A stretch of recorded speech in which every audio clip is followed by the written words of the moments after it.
Avui us vinc a presentar aquest vitrall, una creu de llum, que l'any 2019 la comunitat parroquial de Santa Maria Magdalena em van encarregar. Aquí hi havia una porta de fusta, amb quarterons, tancat, i volien que hi pogués entrar llum i que pogués donar també una vida a aquest fons de l'església. En principi es va plantejar de treure uns quants carterons i ficar-hi uns quants vidres, però la proposta que vaig fer era treure-ho tot i omplir de llum tota la porta. Llavors aquí podeu veure que hi ha una creu dibuixada amb unes peces de vidre i després hi ha uns complements que acaben d'omplir de llum aquest espai. Aquesta creu de llum estava dissenyada, com la tenim aquí,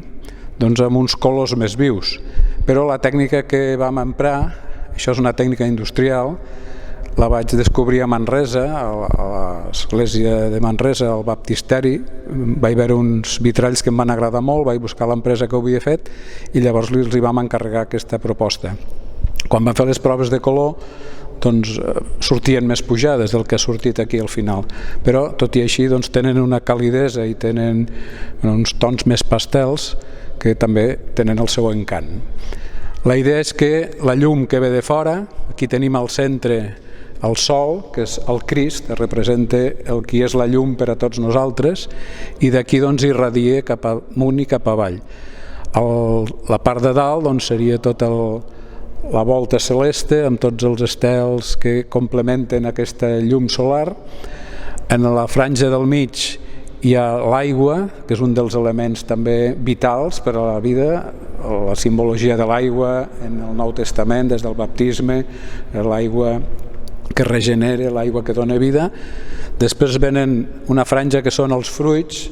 L'Evangeli parla molt també dels fruits, dels arbres bons que donen bons fruits, de la figuera que no donava fruits i després en dona,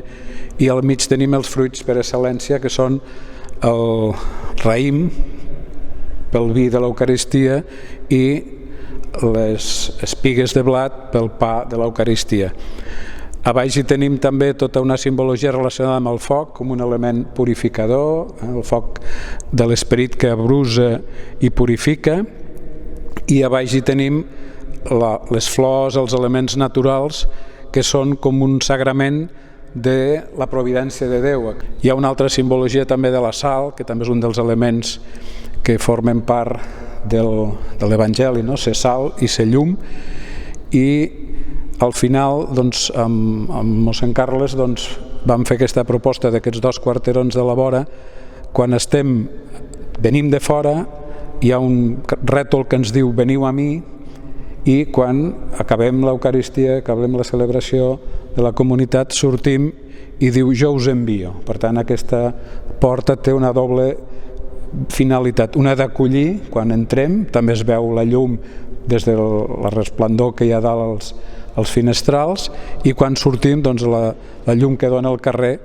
cap a dins i cap a fora. És una porta, un vitrall de doble visió. Bé, això ho vam fer l'any 2019. La noia que va passar el disseny sobre el vidre va ser la Sandra Socarrats, d'una empresa de Sant Joan de Vilatorrada que es dediquen a treballar amb vidre, i és una tècnica novedosa perquè parteix d'un vidre que és glaçat, llavors amb un tractament amb àcid li buiden, i això està buidat sobre el vidre glaçat, i l'última part és pintar sobre el que s'ha buidat. Bé, com que sembla que van quedar contents, la comunitat parroquial em van encarregar l'any 2020 un mosaic per fora, un pati que hi ha aquí al costat, que ara l'anirem a veure. Bé, ja som aquí fora, al jardí de la parròquia.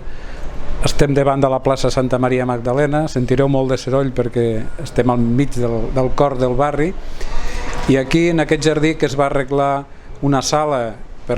moltes funcions, serà una sala que s'utilitza molt durant l'any,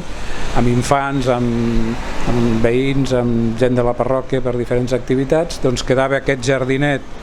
que estava molt ben cuidat quan a plantes i quan a tota l'ornamentació, i faltava una mica de color. Llavors aquí hi havia una paret blanca i em van encarregar fer un mosaic que havia de tenir com a 3 idees. Una seria la idea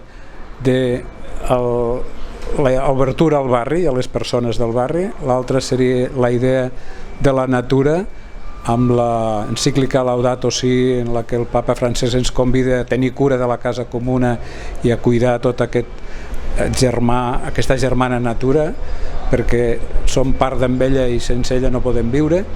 I un tercer element que era el de l'agraïment, no? De donar gràcies a les persones que fan possible totes les activitats que es fan a la parròquia i que es fan al barri. Bé, llavors el mosaic parteix altre cop de la llum, el sol és l'element que unifica amb la creu també, aquest sol que és el Crist, que és la llum del món, i un altre element important que són les persones. Aquí baix podeu veure ja les siluetes d'unes persones que són els importants en aquest cas aquí, no? Aquesta sala, tot aquest espai està obert al barri per acollir, un espai d'acollida de les persones. Aquestes persones i aquest Crist han fet possible al llarg de la història una concreció a la nostra ciutat que és la Seu Vella, que és un element també identificador del barri i de l'arxiprestat. Les parròquies que hi ha en aquest entorn formen part de l'arxiprestat de la Seu Vella i no hi podia faltar aquest element característic que uneix l'art i la cultura amb la fe. I l'altre element, com deia, doncs és aquest element de la natura. Hi ha una roda del temps, comença a dalt amb l'hivern, els colors freds, els blaus, el gel, la neu, va passant cap a la primavera, els colors verds, les flors, les espigues quan estan verdes, diferents, va passant cap a l'estiu, es va tornant groc, els colors, les espigues ja maduren, les fruites van madurant, i va passant cap a la tardor amb colors també càlids, altra vegada doncs les castanyes, les magranes, els bolets, el raïm, i cap a l'hivern doncs hi ha les olives, que són també molt característiques de la nostra terra, i torna a començar la roda del temps amb l'hivern. Aquest element és molt més viu de colors, aquí hi ha una paleta de 40 colors de rajoles. Hi ha dues tècniques, una és la tessel·la, que és aquests quadradets que utilitzaven els romans per fer els seus mosaics als paviments i a les parets de les cases, i l'altra tècnica és el trencadís, que s'ha utilitzat molt al modernisme, Gaudí, haureu vist moltes coses, que consisteix en trencar les rajoles i tal com queda, veieu que hi ha espais doncs, que és trencadís i espais que és tessel·la. Aquestes dues tècniques combinades doncs, aconsegueixen aquest raconet doncs, acollidor i acolorit perquè la gent que passin a gaudir de les activitats que es faran en aquesta sala i en aquest espai de la parròquia doncs puguin gaudir també amb la vista, i també passant pel carrer simplement es pot veure aquest mosaic. Doncs, gràcies a la comunitat parroquial per confiar en mi, i bueno, espero que gaudiu també d'aquesta nova obra d'art, aquest nou raconet aquí al jardí de la parròquia. Bé, i finalment, per donar entrada i saber doncs, quina és la sala aquesta de la que hem parlat, polivalent, que s'hi faran moltes tasques i activitats, doncs van demanar un cartell perquè identifiqués aquesta entrada, i aquest és el cartell que vaig fer, doncs, també en agraïment a la persona doncs, que va col·laborar per fer possible aquestes obres i tot aquest conjunt. Aquí també hi ha un element que uneix amb el mosaic d'allà, que és la part del darrere, que és trencadís. Hi ha un element nou, que és el que fa el cartell,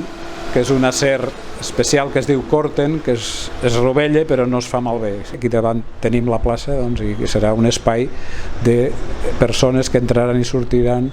unint el dins i el fora, aquesta església en sortida i aquesta església que acull, aquesta doble dimensió de l'església, de la parròquia, de la comunitat que vol estar oberta al barri, acollint i fent-se present en el barri.